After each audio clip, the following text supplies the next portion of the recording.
মুসনাদে আহমদ ইবনে হাম্বলের হাদিস, চমৎকার একটা ঘটনা।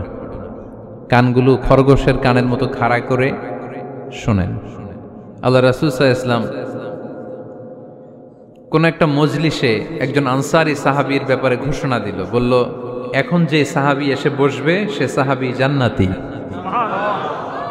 আনসারী সাহাবী এসে বসলো, সবাই তো অবাক, আমাদের কারো ব্যাপারে বিশ্বনবী এই কথা বলল না, এই আনসারী সাহাবী জান্নাতি। আবার কয়েকদিন পরে আরেকটা মজলিসে বিশ্বনবী আবার ঘোষণা দিলেন, এই মুহূর্তে এমন একজন সাহাবী এসে এইখানে বসবে, এই সাহাবীটা জান্নাতি। সবাই খেয়াল করে দেখলো, আগের মজলিসে যেই লোকটাকে বিশ্বনবী জান্নাতি বলে ঘোষণা দিয়েছে, আজকেও ওই সাহাবী এসে ওই জায়গায় বসেছে। তৃতীয় দিন আবার বিশ্বনবী বললেন, এখন একজন সাহাবী এখানে এসে বসবে, সে জান্নাতি। সবাই খেয়াল করে দেখলো, ওই সাহাবীটাই আবার এসে বসেছে।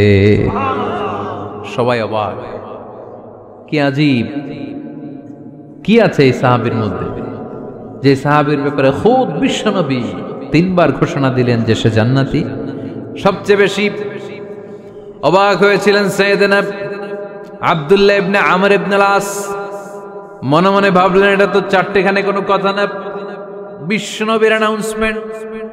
দুনিয়ার বুকে বিশ্বনবী তিনবার এই আনসারী সাহাবীকে জান্নাতি বলে ঘোষণা দিয়েছে, নিশ্চয়ই এই সাহাবীর এমন বিশেষ কোনো আমল আছে, এমন বিশেষত্ব আছে যেটা আমাদের মধ্যে নাই।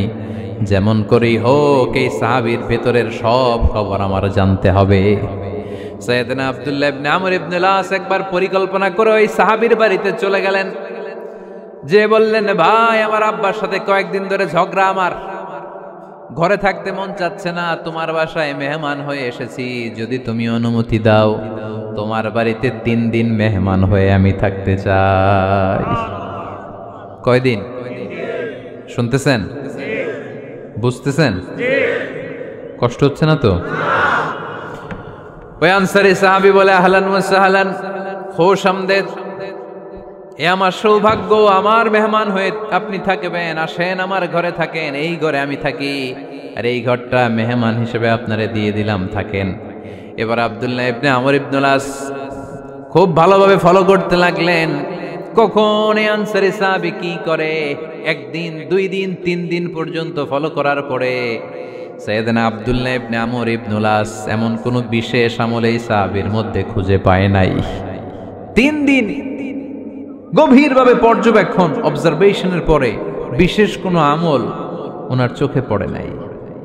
এবার 3 দিন পরে তো চলে যাবার পালা, ঠিক কিনা?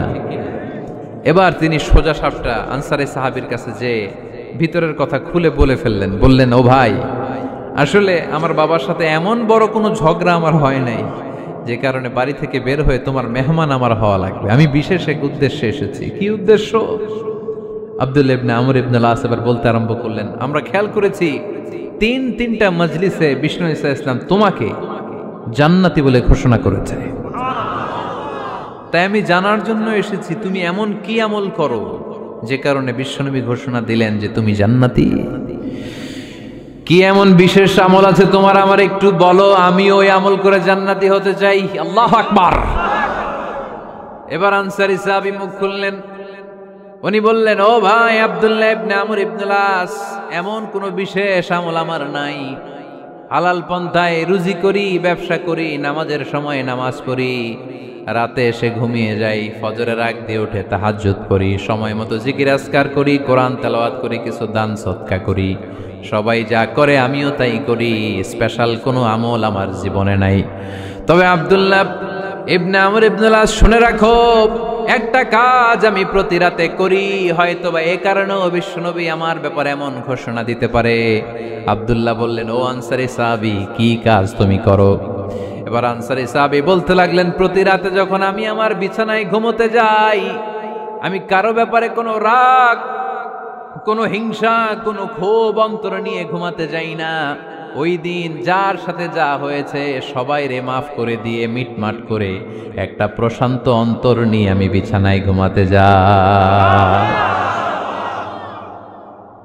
ওই দিনে কেউ আমার গালি দিছে, কেউ আমার বকা দিছে, কেউ আমার বিরুদ্ধে মিছিল করছে, উল্টা পাল্টা যে যাই করুক না কেন, আমি কিচ্ছু মনে রাখি না। আওবি ইলা ফিরাশি, আমি এমন ভাবে আমার বিছানায় যাই, ওয়ালাইসা ফি কলবি হিকদুন আলা আহাদ, এমন অবস্থায় আমি শুয়ে পড়ি যে আমার হৃদয়ে কারো ব্যাপারে আমার হৃদয়ে কোনো ক্ষোভ নাই, কোনো হিংসা নাই, কোনো অহংকার নাই, সব রাগ ক্ষোভ ভুলে গিয়ে সবাইকে ক্ষমা করে দিয়ে আমি বিছানায় ঘুমাতে যাই। এজন্য বিশ্বনবী এই সাহাবীকে তিনটা মজলিসের ভরা মজলিসের মধ্যে জান্নাতি বলে ঘোষণা করেছে। এই হাদিস থেকে শিক্ষা হলো, আমরাও যদি প্রতি রাতে বিছানায় ঘুমোতে যাওয়ার আগে সবাইরে মাফ করে দিয়ে মনের যত ক্ষোভ জ্বালা যন্ত্রণা আছে সব ভুলে যে বিছানায় ঘুমাতে পারি, এই সাহাবীর মতো আমাদেরকেও জান্নাতি হিসেবে কবুল করবে কে? পারবেন আজকে থেকে? বিছানায় যাওয়ার আগে কি করবেন? আজকে সবাইরে মাফ করে দেব। যে আমার উপর জুলুম করছে ওই বিচার আল্লাহ করবে। কে কি বললো ওটা দেখার দরকার নেই। কারো ব্যাপারে কোনো ক্ষোভ, কোনো তিক্ত অভিজ্ঞতা, জ্বালা যন্ত্রণা অন্তরে রাখবেন? রাখলে লাভ না লস? এটা আরো জ্বালা দিবে আমাদের, এটা আরো ভেতর থেকে কষ্ট দিবে। It will burn me inside, ভিতরে জ্বালিয়ে পুড়িয়ে শেষ করে দিবে। এগুলো বয়ে বেড়াতে চাই না আমি সব মাফ করে দিতে চাই। চিল্লায় বলো ঠিক কিনা? এজন্য আল্লাহ বললেন, আমার মুত্তাকিন বান্দাদের 3 নাম্বার বৈশিষ্ট্য, তারা অন্যের প্রতি রাগ ক্ষোভ অন্তরে পুষে রাখে না। অন্তরে রাগ ক্ষোভ জ্বালা পেলে পুষে রাখে না, বরং সবাইকে মুত্তাকি বান্দারা ক্ষমা করে দেয়। পারা যাবে? কি করবেন? ক্ষমা করব। কি করবেন? আল্লাহ আমাদেরকে ক্ষমা করুক, এটা আমরা চাই কি চাই না? আল্লাহ আমাদেরকে ক্ষমা করুক এটা আমরা চাই, কিন্তু আমরা আমাদেরকে ক্ষমা করতে পারি না। যদি আল্লাহর কাছে ক্ষমা পেতে চান তাহলে আগে নিজেরা নিজেদেরকে ক্ষমা করে দেন। আল্লাহ ভুল করছি, আল্লাহ মাফ করে দাও, ক্ষমা করো। আমি ক্ষমা চাইতেছি কিন্তু আমি ক্ষমা করি না আরেকজনকে। তো তুমি ক্ষমা করো না, তুমি ক্ষমা চাও কোন সাহসে? মা যাদাল্লাহু আবদান বিআফবিন ইল্লা ইজ্জান। আল্লাহর হাবিব ফরমান, কোন বান্দা যদি অন্য বান্দারে ক্ষমা করে দেয় আল্লাহ ওই বান্দার মর্যাদা বাড়িয়ে দেয়। ওয়া ইন তা'ফু ওয়া তাসফাহু ওয়া তাগফিরু ফাইন্নাল্লাহা গফুরুর রহিম। তুমি যদি অন্যরে মাফ করে দাও, তুমি যদি অন্যের ভুল ক্ষমা করে দাও, তোমার ভুলগুলো ক্ষমা করে দিবে কে? আল্লাহুম্মা ইন্নাকা আফুন কারীম। কদরের রাত্রে আমরা পড়ি, আল্লাহ তুমি ক্ষমাশীল, তুহিব্বুল আফওয়া, ক্ষমা করাকে তুমি ভালোবাসো। ফাআফু আন্নি, আল্লাহ তুমি আমারে ক্ষমা করে দাও। আল্লাহর ক্ষমার জন্য দিনরাত চোখের পানি ছেড়ে আমরা কাঁদি, কিন্তু অন্যরে ক্ষমা করতে চাই না। কথাটা বুঝতে পারছেন? আমরা আল্লাহর ক্ষমা চাই, কিন্তু আমরা আমাদেরকে ক্ষমা পেতে হলে আগে ক্ষমা পেতে হলে আগে ক্ষমা। মনে থাকবে তো? আমরা আসলে অতীতকে বয়ে বেড়াই, অতীতকে ভুলতে চাই না। কোন বছর কে আমারে মারছিল ওইটারে মনে রাখছি। কোন 20 বছর আগে আমারে অপমান করছিল মনে রাখছি, তোরেও আমি অপমান করুম। তুই আমারে মারছিলি, তোরেও মারুম। 20 মনে রাখিস, দেখাই দিমু। তো এই দেখেন, খেয়াল করে দেখেন, 20 বছর আগে কোথায় আমার অপমান করছিল ওইটা আমি ভুলি নাই, মনে রাখিয়া দিছি। তার মানে 20 বছর ধরে এটা জ্বলতেছে এদিকে। ক্ষতি কি আমার না অন্য কারো?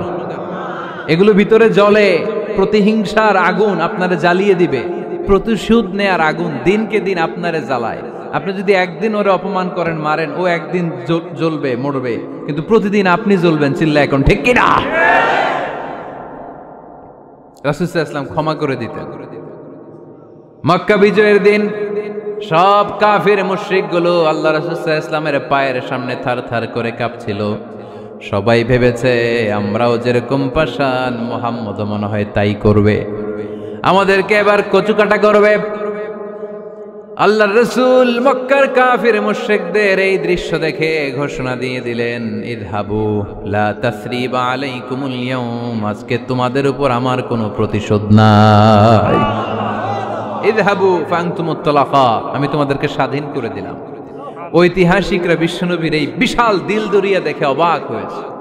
তারা বলতে বাধ্য হয়েছে, in the long history of the world there is no instance of magnanimity and forgiveness which was showed by Muhammad sallallahu when all of his enemies laid under his feet and he forgave them one and all.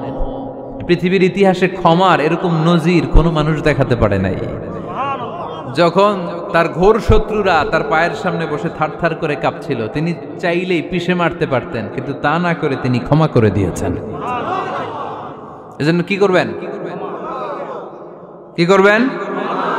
ওয়ালা আফিনা আনিন নাস। মুত্তাকি বান্দার 3 number বৈশিষ্ট্য, মুত্তাকি বান্দারা ক্ষমা করে দেয়। তারা মনের মধ্যে হিংসা রাগ এগুলো পুষে রাখে না। সুবহানাল্লাহ পড়েন। যারা ক্ষমা করে এরা অনেক ভালো থাকে ভাই, জানেন? আপনি ক্ষমা করে দিলে আপনি শান্তিতে থাকবেন।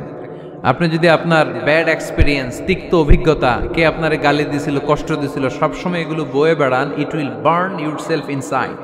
এগুলো আপনার ভিতরে জ্বালায় পুরো সারখার করে দিবে। আর যদি ভুলে যান, জায়গায় মাফ করে দেন, তাহলে শোধবোধ সব শেষ। আমি আছি শান্তিতে, ঠিক কি না? আমরা শান্তি চাই কি চাই না? আমরা অতীতের এই কষ্ট বুকে নিয়ে আর চলতে চাই? সমাধান একটাই, ক্ষমা করে দেন।